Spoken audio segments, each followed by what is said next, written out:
Hello everyone and welcome to Season 6, Episode 26 of Pro Wrestling's Top 50. I'm your host Travis McNeil, and today we continue our countdown of the top 50 matches of 2021 with match number 25 on our list, which is the AEW World Title Eliminator Tournament semi-final match between Bryan Danielson and Eddie Kingston from the October 29th, 2021 edition of AEW Rampage.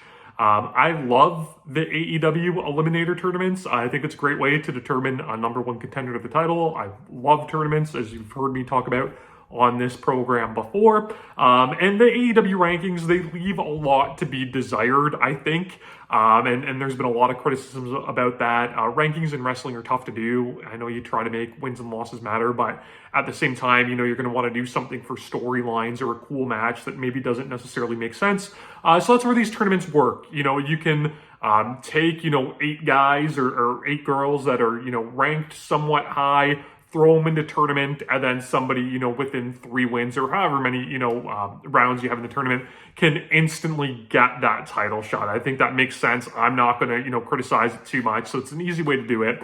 And they do a really good job with creating some unique matches throughout these tournaments. And this is most certainly one. So Bryan Danielson and Eddie Kingston have interacted a little bit before. I believe they did a trios match in Chikara at King of Trios 2009. They had a singles match in 2010 when Bryan Danielson was in that really weird period where he got signed to the WWE and then fired for choking Justin Roberts with a tie. He ended up fighting Kingston in a dream match in Chikara, which was really good. But I ultimately, you knew these guys were capable of better. And that is exactly what we thankfully got in this match. This match is a barn burner.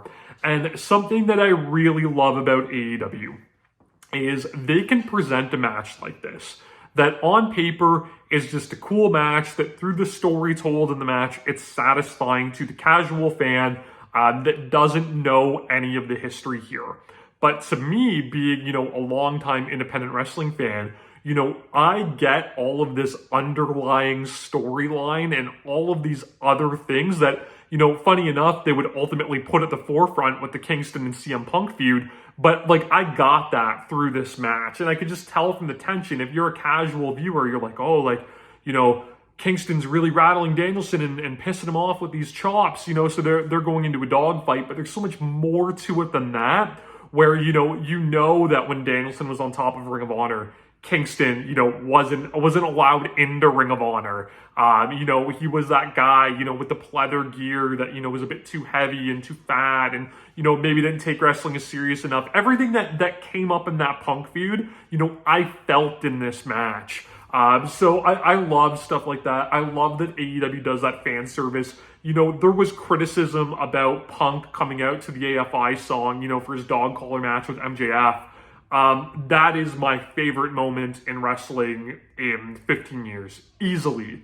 That was the coolest thing humanly possible for me as an independent wrestling fan, to get to see that. It blew me away.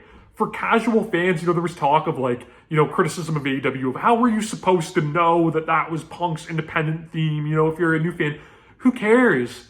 It was just a cool song that he came out to for a one-off, and if you're a new fan, you get things at face value, but there's all of this underlying fan service to people like me, and that's what makes me ride with AEW, right? Is that, they show my fandom that respect, but also they don't insult, the new fans, and that's something that WWE could do so much better, and I'm thankful that AEW is there to do that, and they're ran by Tony Khan, who, was a wrestling fan same as I was, so he adds all of those cool things.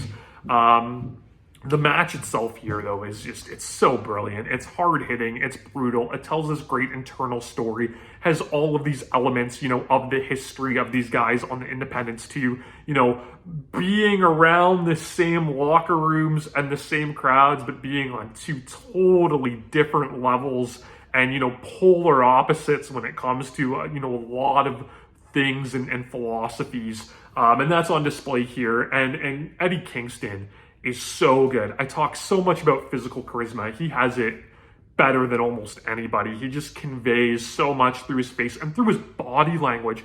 This is somebody that's selling is so good that it just makes you feel everything that he's going through. And it's all of these little things. So on the initial lockup in this match, Kingston backs Danielson to the ropes, doesn't break clean at all, blasts him with a big chop, but then immediately kind of goes into this like reclusive selling and this hesitation to lock up again, where he's like, man, like, I just disrespected probably the greatest of all time.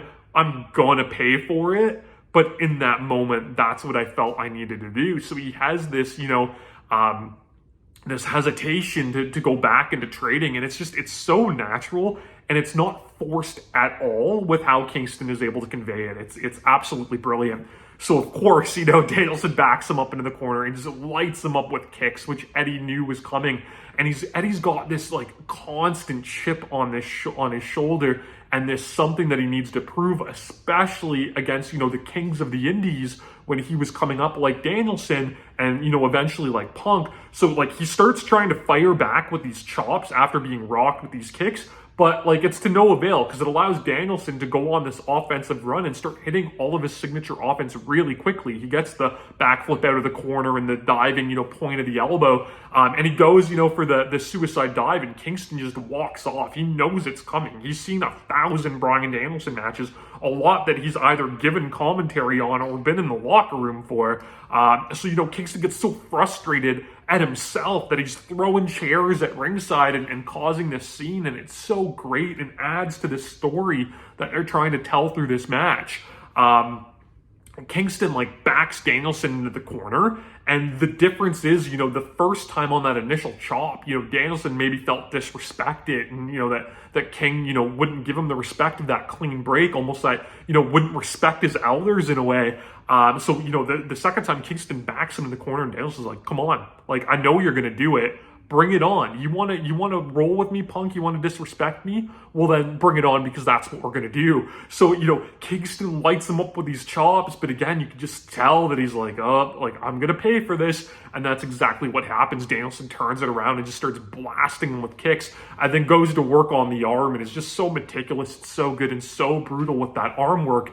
And again, Kingston is so good where he's one of the best of all time, in my opinion, at just like scraping and clawing and fighting from underneath and trying to do whatever he can, like all of this like ruthless street fighting stuff to get an advantage. So he's on his knees, getting his arm bent in every which way, and he's still like throwing chops to the legs of Danielson, just trying to do what he can to fight, and it's so great.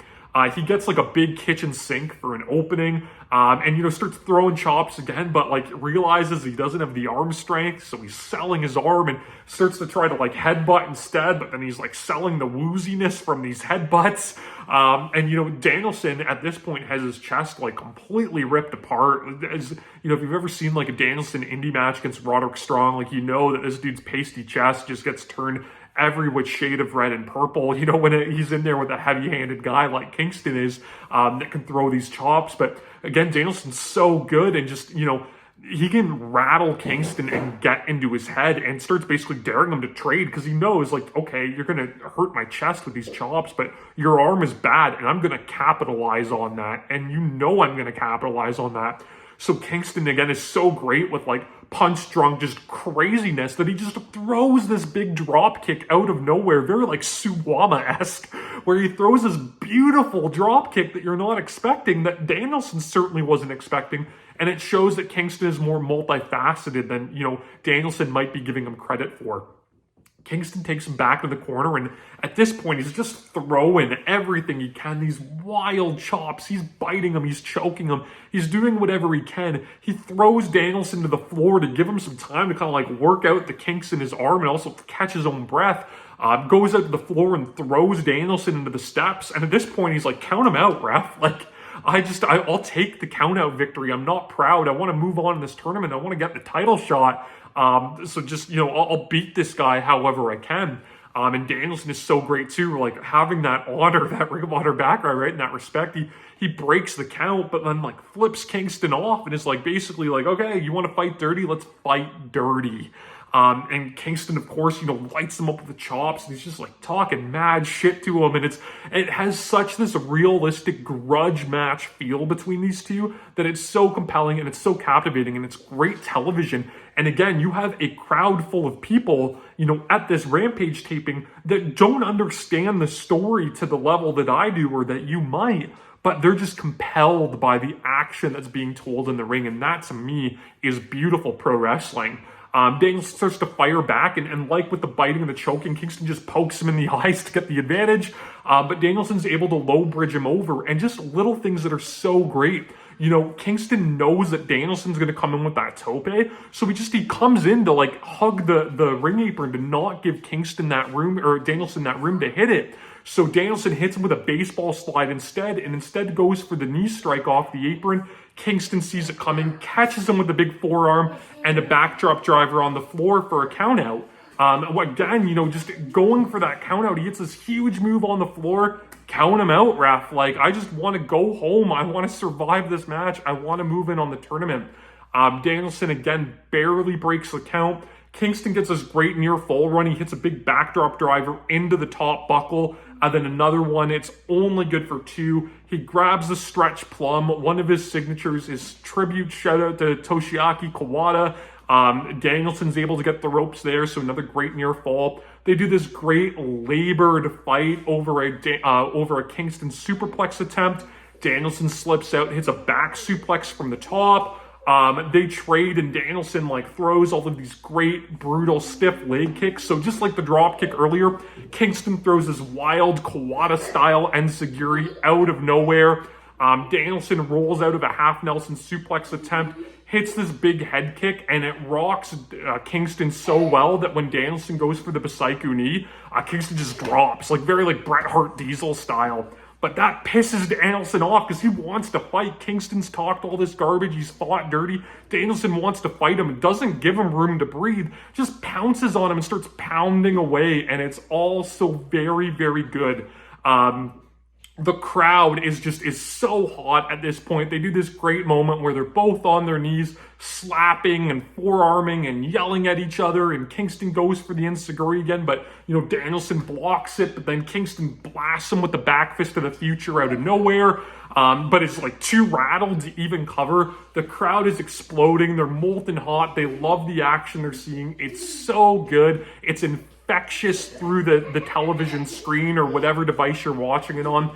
And then her actual finish is so good where Kingston just crawls over to try to cover, and Danielson traps him in a triangle choke, pummels him to death with elbows. Kingston knows he can't do anything. He has nothing left. He got caught. He couldn't capitalize. Danielson's the better wrestler on this night, but Kingston, he's not going to give him the satisfaction of tapping out, so he just passes out in the hold while flipping Danielson off.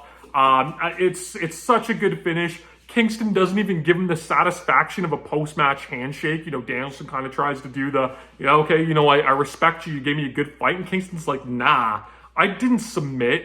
You didn't beat me. You pummeled me till I couldn't go anymore, but I didn't give up to you. And if I didn't crawl over and you got lucky and caught me in that triangle, there would be a different story if I pinned you after that back fist. And my favorite thing about this whole match is they completely segue it in to the next feud, the next storyline. They give this room to breathe, so it's not immediate. But then, Kingston goes backstage and starts, throwing a fit, throwing chairs, talking trash about how he didn't give up, making these excuses for his loss. But while doing this, it interrupts CM Punk, who's just cutting, an everyday promo.